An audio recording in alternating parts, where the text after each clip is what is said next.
山河远阔，谢谢您来听我讲故事。欢迎收听悠然心语。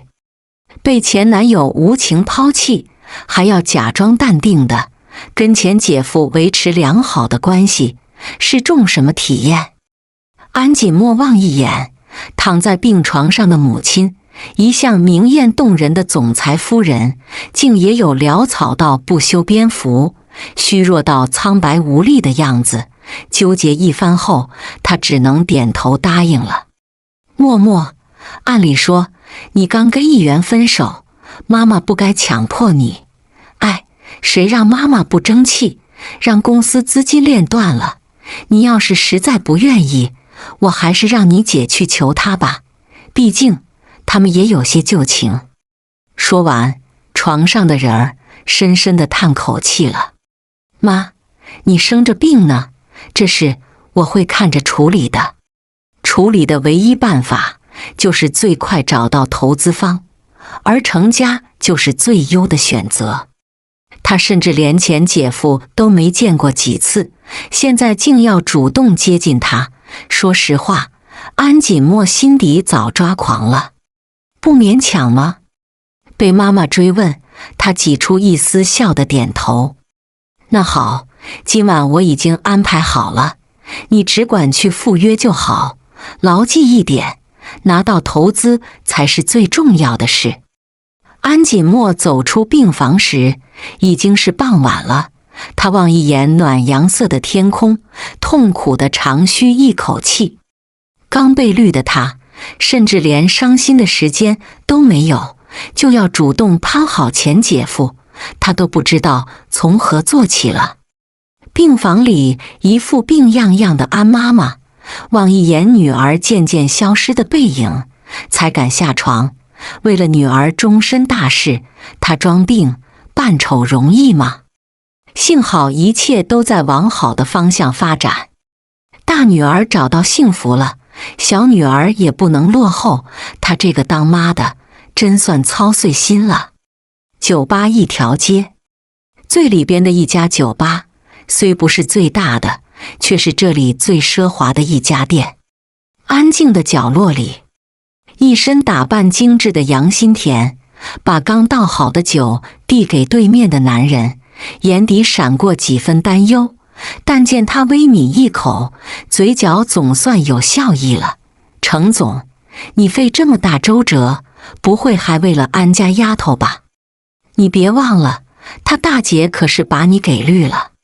商界大佬被女人退婚，被哥们抢了女人，说出去就是一场笑话。你约我出来就是为了扯闲篇。杨新田，你还真的很无聊。程延许玩味地轻笑一声，翘起了二郎腿，慵懒的神色俯视着他，邪魅中自带一股霸气，让人十分上头。程总，我是想说，如果你愿意的话，我很荣幸跟你合作，教训一下安家。所谓的合作，就是两家联姻，在商圈里，两方实力相当的结亲，再正常不过了。就凭你吗？他挑衅地打量他一番，姿色平平，一身的高定，却难掩一股子俗气。就这样的货色，也敢跟他谈合作，真是不自量力。他程延许何时需要旁人来可怜了？真是不自量力。只要你肯娶我，整个杨家都是你的。娶一个人，得到整个家族的支持，你并不吃亏。杨新田笑着，主动跟他碰个杯。就在程延许想一口闷的时候，身后的人儿急切地喊：不能喝。安锦莫一把夺过酒杯，重新放回茶几上了。安锦莫，你管不住自己男人，不在家好好反省，还有脸面出来乱晃悠，你真当自己是救世主啊？杨新田想去拉扯，却被一道眼神吓到，愣在原地。杨小姐，我跟你没工作可谈了。程延许不过眉头一挑，就让他识趣的先走了。偌大的角落里，如今就只有他俩了。找我有事？他淡淡地问。程总，这么生分，这果然是你们安家的处世之道。安锦墨局促的后背一沉，想挪步离开，却硬着头皮坐他对面了。现在不是他顾及脸面的时候，一大家子人等着他救，只能敷衍地攀附他。姐夫，他轻唤了一声。对面的男人脸色一沉，显然不悦这个称呼。钱姐夫，他又换了一种称呼，多换着叫几声，总有一款让他心悦吧。安锦墨为自己的卑微觉得脸臊得慌。算了，有事说事吧。他重新端起了酒杯，趁他低头的功夫，竟然一口给喝光了。这酒里被他加东西了。眼见为时已晚，安锦墨只能尴尬地笑笑。但愿只是他想多了。你不早说。程延许眉头一蹙，恼火地将空杯子丢在一旁，声音之大，让他不寒而栗。他终于理解大姐为何宁愿跟他好哥们在一起，被人指指点点，也要跟这个男人闹分手了。有人不仅喜怒无常，还有点恐怖。钱姐夫，我想跟你谈合作的事。程延许肆意地打量他一番，脸蛋绝美，身材纤细，算不得惊艳，却是一个让人见过就难忘的女人。美则美矣，就是脑袋有点笨。你都叫我钱姐夫了，帮你们没这道理吧？他才喝过酒，身体就觉得燥热难耐了，再望向他时，不自觉的眼神更沉了。姐夫，我姐虽然做的不对，但她也是为了追求幸福。程安两家是世交，你就帮帮我们吧。安锦墨话刚说完，就见他猛地轻身向他逼近，眼看两人紧贴在一起，他竟弯腰将人抱起，边走边说：我可以帮你们，但今晚得你先帮我一回。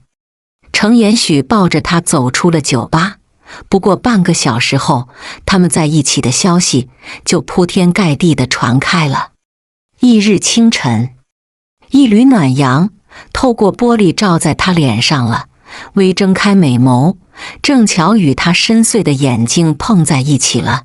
他闪躲的眼神透着些许的羞愧。你醒了？程延许故意靠近着他，两人近在咫尺，空气里弥漫着一股似有似无的香气，让两人都心跳加快。我先走了。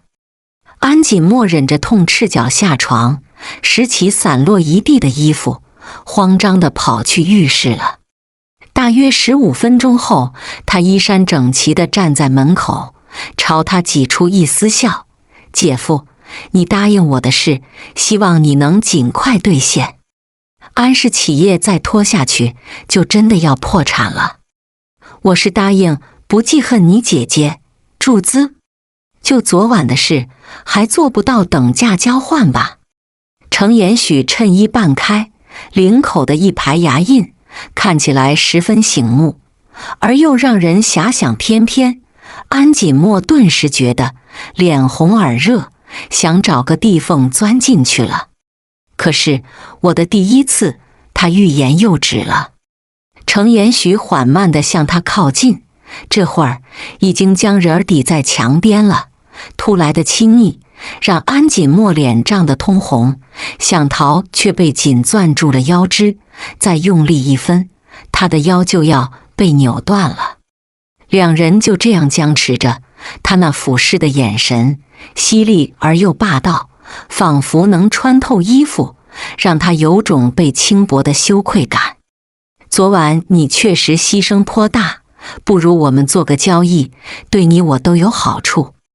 你先松开我。安锦墨的坚持让自己终于重获自由，在他心底深处对程延许是恐惧的。即便昨晚的他极尽温柔缠绵，但一次的索取无度，让他开始记恨眼前的男人。程家的颜面需要你来挽回，时间为期3个月，事后由我来提出分手。从此程安两家各不相欠，自然在此交易期间，我会竭尽所能帮助安家摆脱困境。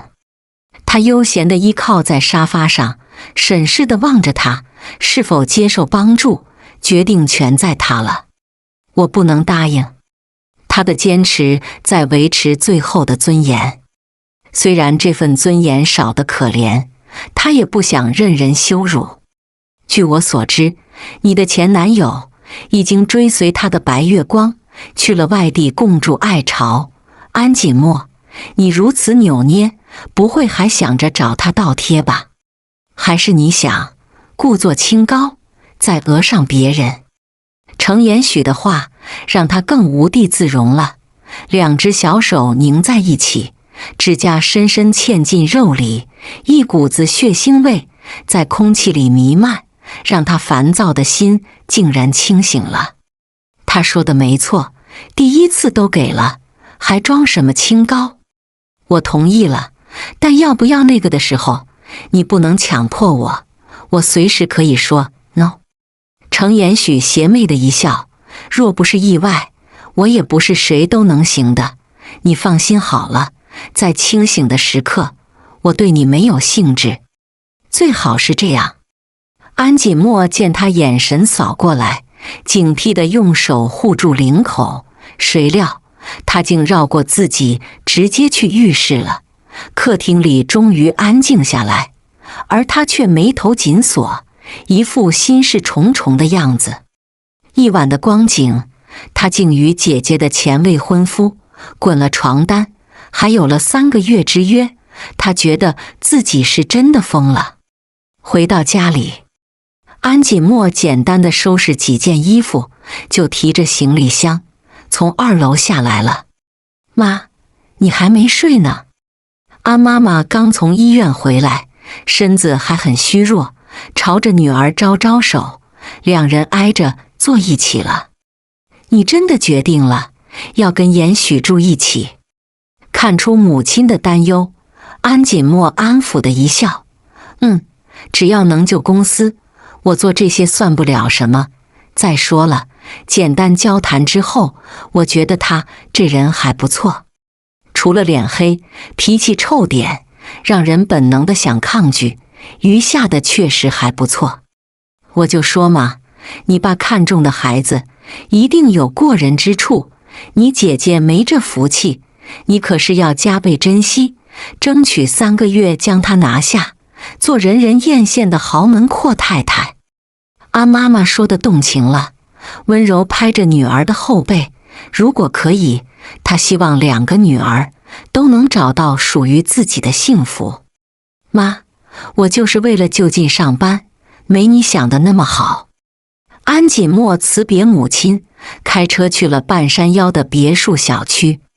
不过是同居3个月，一晃眼就过了。他并没太当回事，然而丰盛的晚餐招待让他眼前一亮了，这是都你做的？一个公司老板亲自下厨，他有点受宠若惊了。不然呢？田螺姑娘给你做呀。程延许微抿一口红酒，而一旁的安锦墨也举起杯，淡定地望一眼他，说：程总，我提议一杯，预祝我们合作愉快。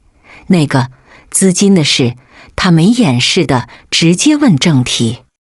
分3步注资，这3个月你要好好表现。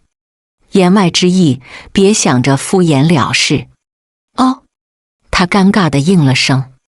这时门外传来敲门声，我去。安锦墨起身去开门了，来人竟是赵洛阳，他现任姐夫。你们，他一阵的支吾。赵洛阳朝他微微一笑，小姨子，我来混口饭，一天没吃东西，快饿死我了。说着，他就一屁股挨着好兄弟坐下。见状，安锦墨打破僵局，我去盛米饭，顺便多做几个菜，撑死这家伙。他应了声，迈步走进厨房。餐桌旁，两个男人四目对视着，气场有些压抑了。程延许，你算计完我，该给个说法吧。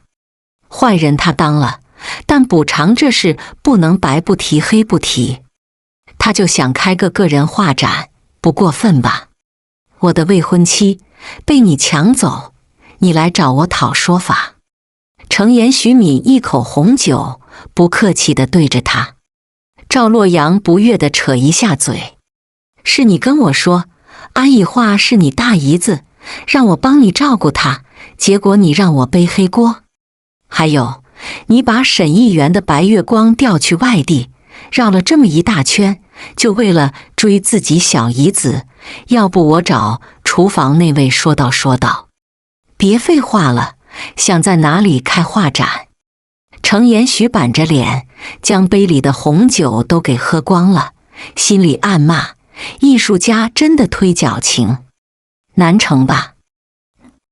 赵洛阳好笑地追问：是个什么意思？眼看着安锦墨走过来了，他越发嘚瑟起来，苦着一张脸，好似被痛骂一顿。程延许，你就算打死我，我也要跟以桦在一起，死也不会丢下他的。姐夫，有话好好说，你别哭啊。安锦墨也不敢有大动作，将一包纸巾递给他，还恳求地把目光望向程延许，希望他可以成全别人，放过自己。你不就想开画展，我帮你。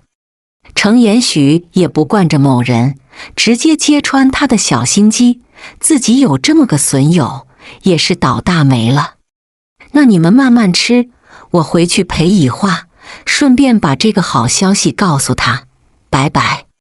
赵洛阳识趣的先溜了。最后他还不忘再望一眼他们，真的郎才女貌，妥妥的一对佳人啊。他已经开始期待两对新人一起办婚礼了。谢谢你了。安锦墨颇为感动，某人的大度对他有了些许的改观。你别都听他的，我从不欺负人，相反总有人想觊觎我。他眼神变深，神色也冷了几分，就让安锦墨后背一凉。我没觊觎你。他声音都带着颤音，显然被吓到了。哦，那你觊觎谁？平常的聊天竟变得有些让人脸红。安锦墨淡定地迎上他，我谁也不喜欢，就想好好上班，做个自强自立的人。程总，我吃饱了，你慢慢喝。为了不尬聊，他借故逃上楼了。安锦墨躺在床上，望着天花板，竟有些后悔了。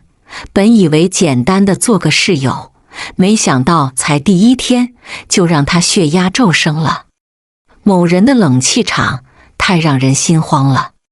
不行，他一定要摆出一副谁也不怕的样子，不然未来的3个月有他受气的了。半夜，浴室门虚掩着，安锦墨只是瞥一眼，就看见撩人的一幕。程延许正背着他在冲澡，只觉得少儿不宜。他仓皇的想逃，竟被身后给喊住了。大晚上的，你跑干嘛？我起来喝水，你呢？他故作镇定地回问着。程延许撩一下刘海，露出光洁的额头，尤其眉头一蹙的时候，像极了阳光大男孩，少了几分霸气，更多了些许的平易近人，让安锦墨不仅看吃了，还有了小鹿乱撞的应激反应。自己的这个前姐夫，无论样貌还是财力，都是无可挑剔，甚至绝不输当红流量小生。只可惜啊，人无完人，他的隐疾是无法让世人所接受的。何为隐疾？阴冷霸气到让人窒息的感觉。天太热，我起来冲个澡，要吃宵夜吗？他低声提议。不了。他笑着婉拒了。那真是可惜，我刚想煮一碗螺蛳粉。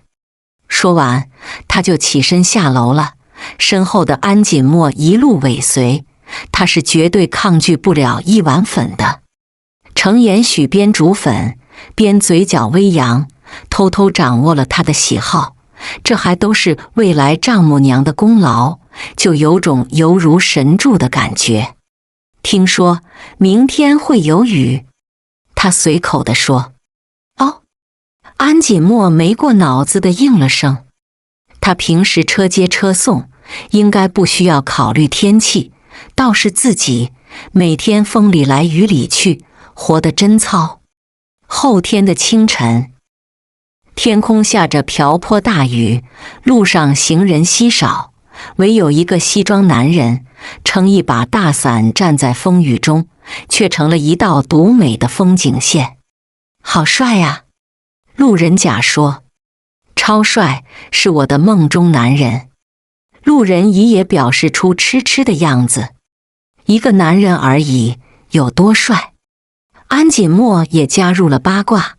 刚才说话的是他同科室的护士，两个小姑娘，这会儿已经根本移不开眼，花痴的样子如出一辙。怎么是你，程总？他在看清撑伞男人的脸后，先是一惊，才故作镇定地跟同事们介绍，这是我朋友程延许。程先生，能给个联系方式吗？其中的一个护士胆肥地跟他搭讪。程延许难得的嘴角挤出一丝笑，顺势将安锦墨揽进怀里。我是安医生的男朋友，都听他的。他的回答让一旁围观的人都惊掉下巴，仿佛吃到惊天的大瓜。俊男配美女，果然十分的养眼。望着他们离去的背影，安锦墨终于扯下他在腰间的手，一脸严肃地说：程总，你不要误导吃瓜群众，我们只是合作关系。程延许也不恼，将他再次拽进伞里，两人近乎贴在一起了，周身闷热的空气让气场变得有些不同了。双方家长都清楚的同居，你能解释清楚吗？更何况我们是在演戏，却不能让他们知道。安锦墨，你不会没看仔细合作协议吧？他心虚的气势放弱，那我的同事又不是家里人，没必要跟他们胡说，这样以后我还怎么在医院里待？程延许无奈的一皱眉，但还是给他最佳的答案。程家有投资的医院，你若想换工作，我可以帮忙。说完，他拉着他的小手往一旁的越野车走去，上了车，丢给他一个新毛巾，还主动地帮他擦着头发。突来的热心举动让安锦墨傻愣在原地，都分不清是现实还是幻觉了。一向冷酷无情的程延许，现在真的是他吗？我自己来就行。他终于找回声音了。他也没坚持，将毛巾塞他手心里了。安锦墨擦完湿漉漉的头发，正好与他眼神交汇。那个，有事你就直说，不用特意迁就我。主动来接他下夜班，还帮着擦头发，他竟然有种案板鱼肉的恐慌感。你别乱想，我只是凑巧来看望一个朋友，他在你们医院动了手术。这样啊，那你是进去过了吗？还是正打算进去？安锦墨说的自己绕口了。就在气氛缓和一下时，车外突然站了个人，一身病号服，却难掩帅哥的气质。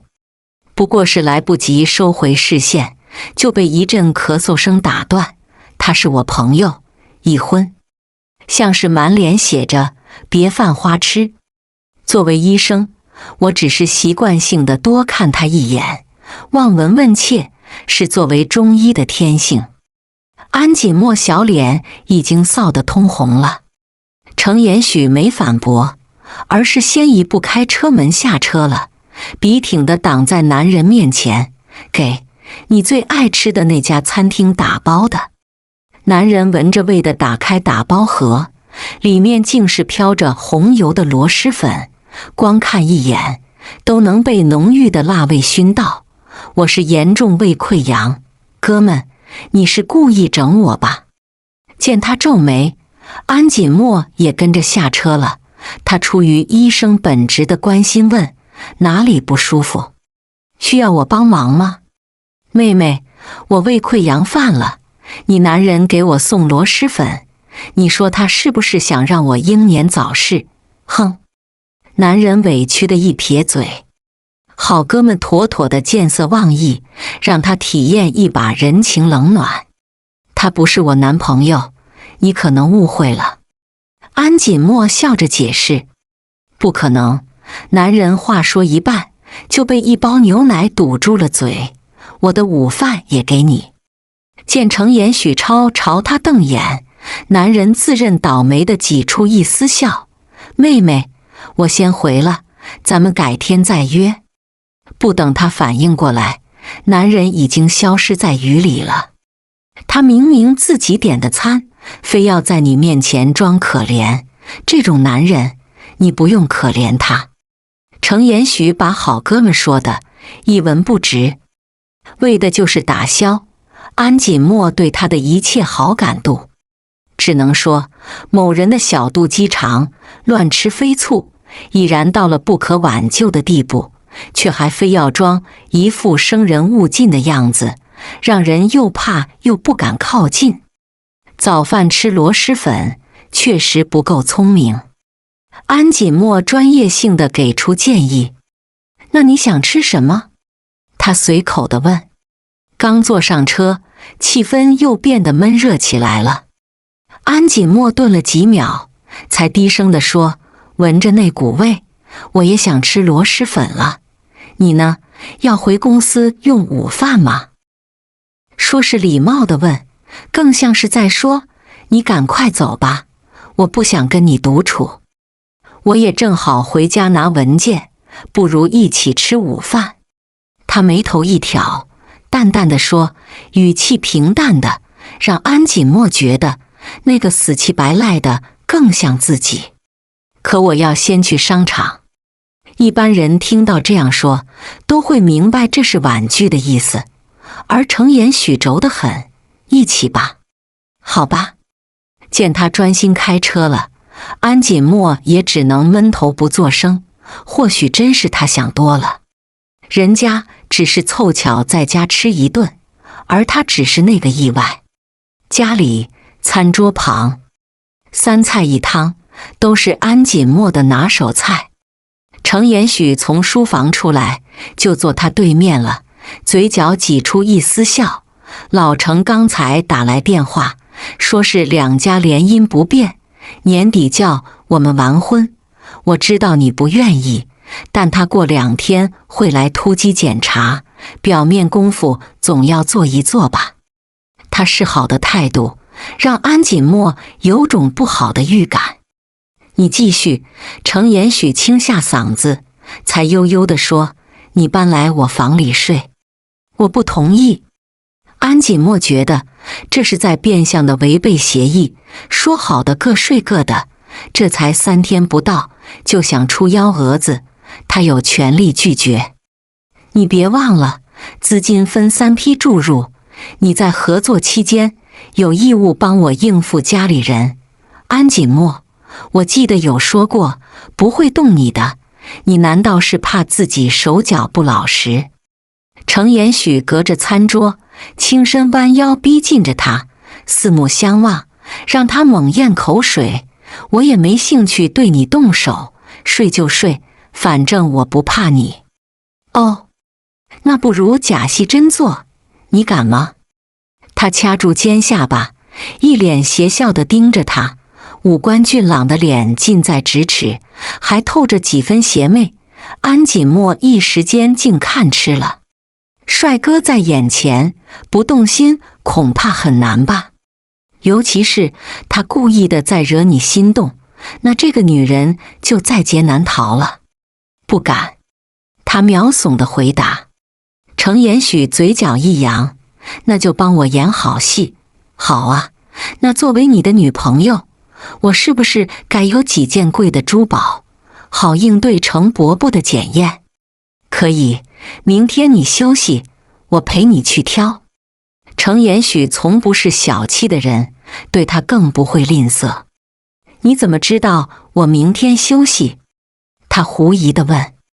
某人不会找人跟踪他吧？那真的就太可怕了。程延许微顿，才又随口说是吴医生明天休息，他是我哥们的主治医生。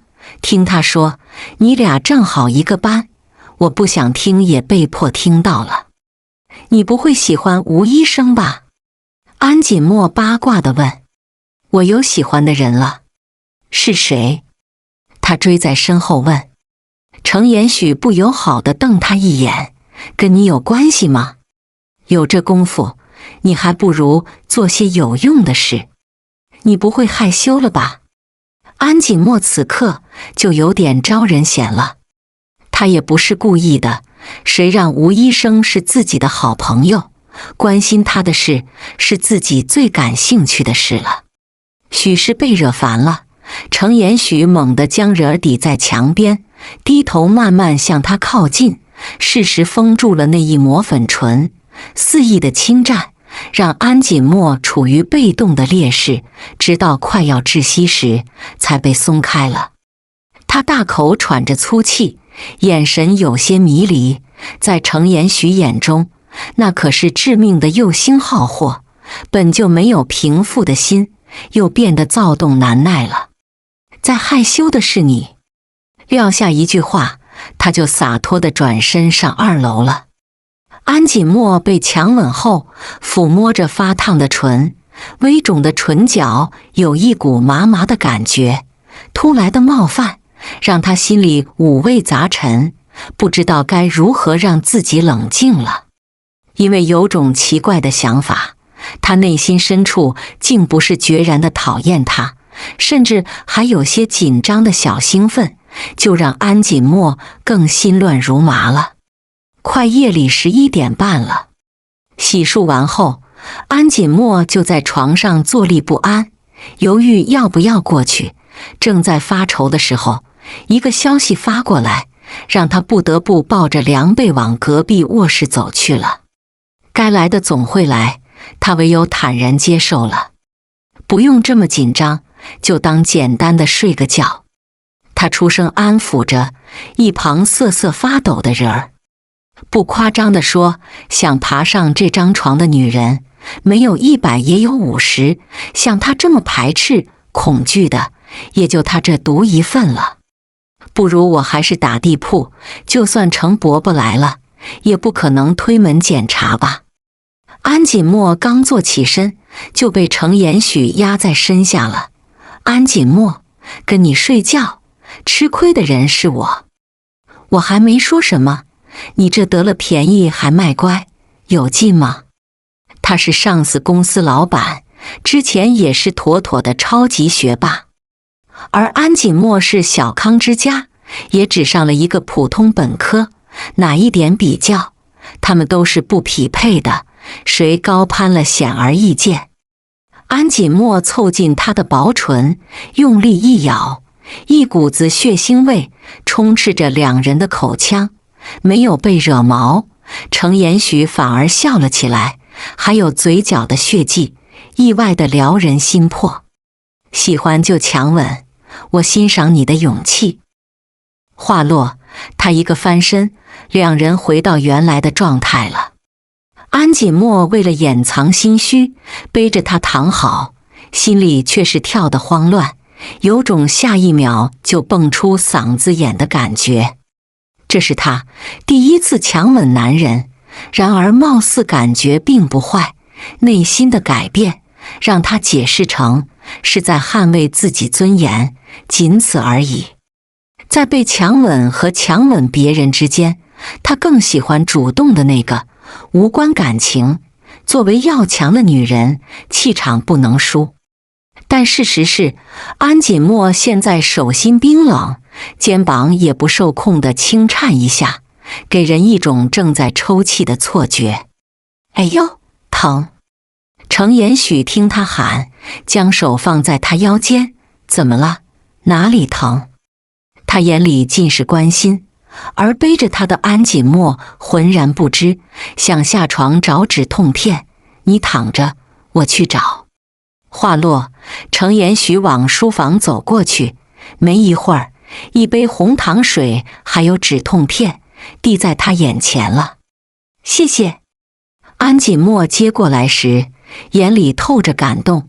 他没有想到，一向冷厉的男人，倒也有温暖的时候，有偏见的心，似乎在这一刻松懈了。所谓的日久生情，这是这么来的吧？他们才相处不过1月，安锦墨就他并非冰块，是有温度的人。你要干嘛？台灯刚关，程延许的手就放在了他的肚子上，让安锦墨一阵机灵，睡意全无。帮你捂一下，你要清楚，咱俩是合作关系，我有义务让你活下去。关心的话，硬是让他听出生冷的感觉，但安锦墨这次没僵持，而是默默接受了他的关心。因为他手上的温热，确实让自己不那么痛了，而心里的某处柔软，也在慢慢的沦陷了。一个雨后的下午，安锦墨去陪姐姐产检完，两人就去了附近的甜品店，坐桌边吃边歇一会。锦墨，你这跟程延许也同居2个多月了，他有没有欺负你、恐吓你？安以化关心地问。他对我挺客气的。安锦墨犹豫再三，还是问出来心里的疑问。姐，说到程延许，他是个标准的钻石王老五，你当初为什么要跟他哥们在一起呢？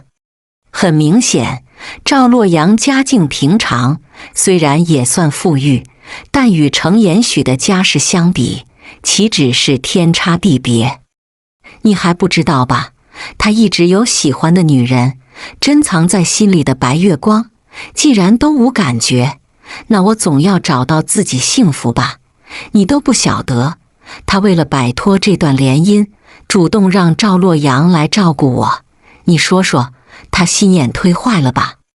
竟有这样的故事。安锦墨听得一愣。那照这么说，他现在朦胧的喜欢，是不是也会成为白月光的陪葬？他脸上的笑容渐渐消失了。你怎么了，锦墨？安以化用手在他眼前晃一晃，将人儿拉回现实。我没事，姐，你怀的是双胞胎，一定要注意别操劳。姐夫要去办画展，你就别跟着他着急了。我知道了，你真的没事。安以化后悔说出白月光的事了，他看妹妹失落的神色，就确定这丫头陷进去了。或许白月光只是一段往事，那妹妹就有机会了。安以化温柔地安慰，锦墨，你要是喜欢他，就该主动一些。譬如安以化的一番话，让安锦墨面红耳赤了，借着医院还有事，他就直接逃了。他姐姐的那些经验之词，是安锦墨无法接受的，一听就是虎狼之词，他抗拒。晚饭时，晚饭吃到一半，程延许递给他一块红糖，一会儿记得冲来喝。肚子疼的人儿，喝杯红糖水会缓解许多。铁汉柔情，就应该是这样吧？为啥？他最讨厌发腻的甜味了，满脸都写着拒绝。随你便。程延许起身就要走，却被他喊住。听说你有喜欢的人儿，为啥不把他带给程伯伯？我们俩在这演戏，不过是劳民伤财，毫无用处。他转过头来，眼神便深沉地盯着他。有没有用处，我来判定。你咋就知道？我没带他见家长，分明已经早见过了。当我没问，安锦墨挤出一丝笑，心里却透着些许的凉意。自己的那些少女懵懂，真的可笑又可悲。你不会吃醋了吧？程延许弯腰将他抵在餐桌旁，薄唇微扬，似笑非笑的样子着实迷人，让安锦墨心直接漏跳半拍。我们是合作关系，他一口反驳。两情相悦也没有不可以的。他挑高尖下巴，凑近轻啄一口，薄荷的凉意让安锦墨更加上头了。他想推开，到最后却是被攥得要更紧。两人贴紧的亲昵让彼此都脸颊微红，尤其他粗重的喘气预示着某人已经身心躁动了。是傻子才会看不清，动心的又何止他一人。那你还喜欢白月光吗？他煞风景地问。程延许邪笑着贴近他耳边，从未忘过。他真情的流露让安锦墨十分恼火。那你还跟我这样？程延许，我爸爸救过你爸，你这么欺负我，有劲吗？他眼眶微红，一滴热泪顺着眼角正滑落到了他的手背，温热的泪水缓慢晕开，让他一颗心都兴奋了。他总算有些开窍了。我喜欢你，才想着靠近你。没人规定我这样臭脾气的男人不能拥有爱情吧？那白月光呢？他在意地问。没有啥白月光，从来没有。安锦墨紧张纠结的心终于缓和了，然而还来不及整理情绪，就被他抱着往楼上走去了。我还没调整好心态，我疏导你。他凑近亲吻了一口。我肚子疼，很疼。安锦墨心虚地继续说。程延许微微一愣，竟将手放在了平坦的肚子上，且柔声低语地说，我帮你捂住。这一刻，安锦墨是感动的，他主动吻上了薄唇，也不是很疼的。话落，两人相拥在了一起，天旋地转，连空气里都是爱意绵绵了。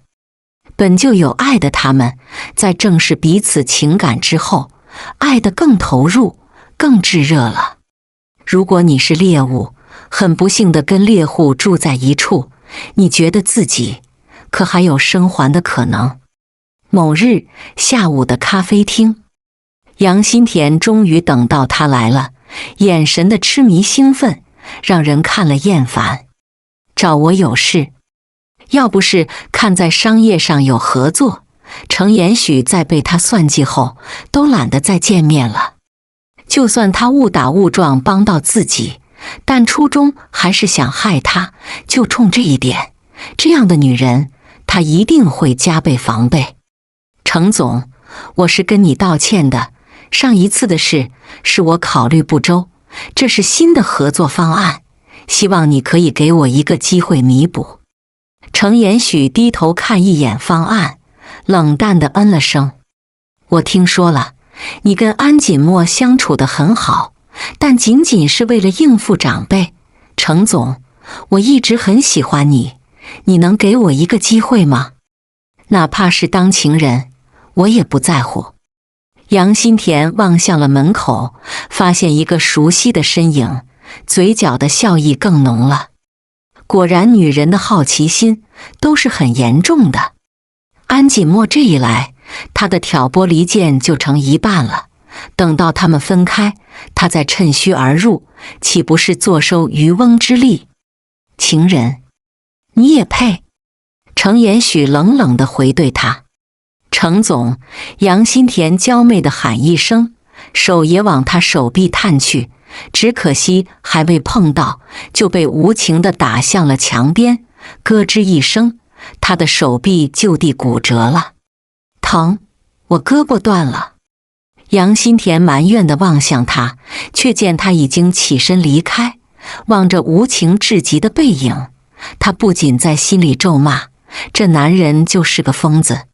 好在他得不到的男人，安锦墨也眼瞅着要失去了。姐，我想离开这里，去外地研修了。安锦墨有些伤怀地叹口气。原来那个求而不得的白月光，竟是杨新田。两人深情对望，看着就是旧爱。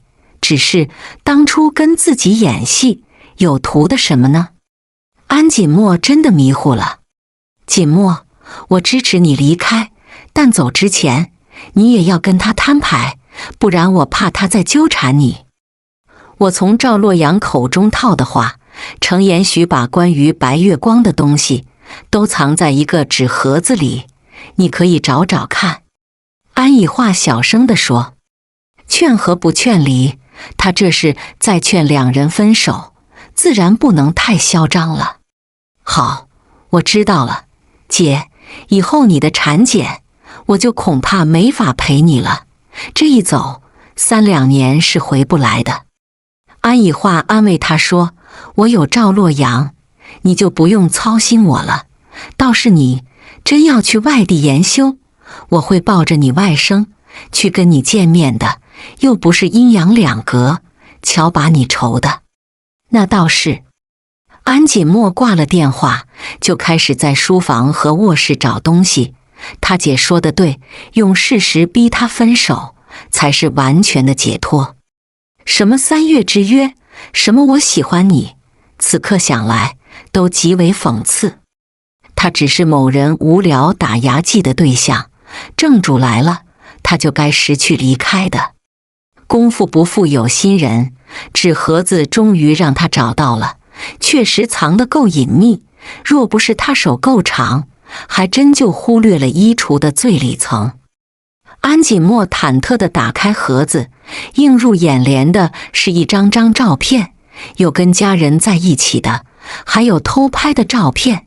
然而照片的主人公不是杨新田，而是他。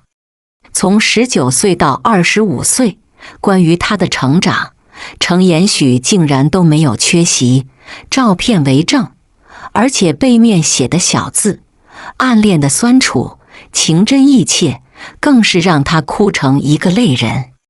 他暗恋自己6年，而安锦墨竟全然不知，就连整个程安两家的人都被蒙在鼓里，难怪他会费尽心思地解除婚约，难怪他会动用手段，将沈议员和他的白月光都调去了外地，难怪他会主动提出与他同居，还对自己软硬兼施的，无非就想引起他的注意。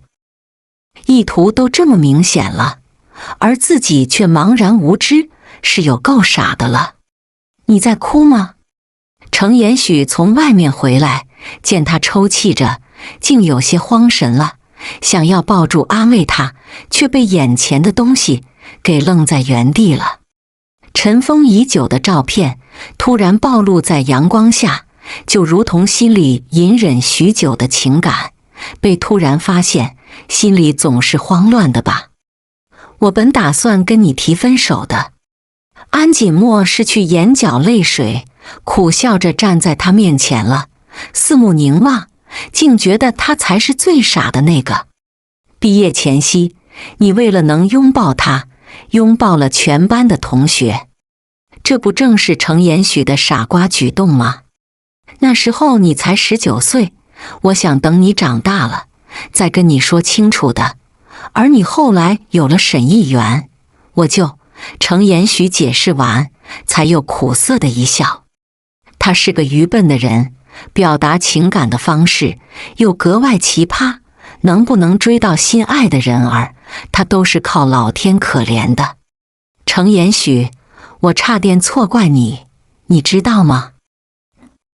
他掐住纤腰，将人儿拽进怀里，才又低声说，锦墨，我不懂表达爱意，做的也不好，那你还愿意给我一次机会吗？我发誓会努力改正，争取做到让你满意。暗恋很苦吧？他抚摸她的眉毛，还有力挺的鼻尖，无论脸上的哪处，都是让人看不够的。这样一个好看的男人，他怎么就给忽视了？完全没有道理啊！